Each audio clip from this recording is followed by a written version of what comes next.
Siamo oggi ospiti della tenuta Bonotto delle Tezze per presentare la conclusione del nostro lavoro del titolo L'architettura rurale, storie di agricoltura. Esso rappresenta la continuazione di un progetto già iniziato l'anno scorso e che nel suo insieme è volto a valorizzare il patrimonio architettonico delle nostre aziende, le quali hanno saputo custodire dei fabbricati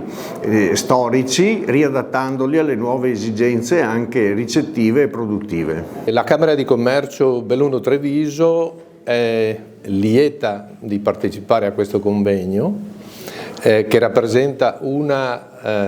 delle tante iniziative, questa è veramente interessante e bella,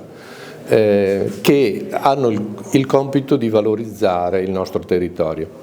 Questa delle ville, che è una tradizione assolutamente storica, e tuttora la cosa bella è che tuttora le ville che fanno parte del patrimonio e dell'agricoltura, cioè dove si è insediata da sempre una azienda agricola di successo, sono una realtà addirittura in espansione oggi. C'è infatti un notevole recupero di quest'area che può diventare una enorme attrattiva, lo è già, ma può diventare molto di più un'attrattiva turistica. Il turismo di oggi infatti cerca queste soluzioni. Allora, trovo particolarmente significativo e quindi mi complimento con la Confagricoltura di Treviso, che in collaborazione con la Camera di Commercio di Treviso e Belluno ha voluto dare il via a questo progetto dal titolo Tradizione agricola nelle dimore storiche. È un progetto molto bello perché pone l'accento su una realtà che caratterizza il nostro Veneto e la caratterizza fortemente perché l'entroterra veneto è disseminato da queste emergenze architettoniche straordinariamente raffinate che testimoniano la penetrazione della Serenissima nel territorio veneto con l'obiettivo all'epoca di portare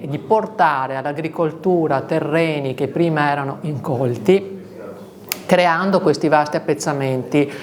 di terrieri e soprattutto dando la possibilità ai ricchi nobili veneziani di poter investire nella terraferma i frutti delle ricchezze che avevano accumulato con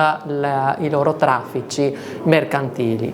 È una realtà questa che viene definita con un nome significativo, la civiltà delle ville venete, che ci rende famosi in tutto il mondo e che testimonia la volontà da parte di un intero popolo, della gente veneta, di voler rendere il proprio territorio fertile,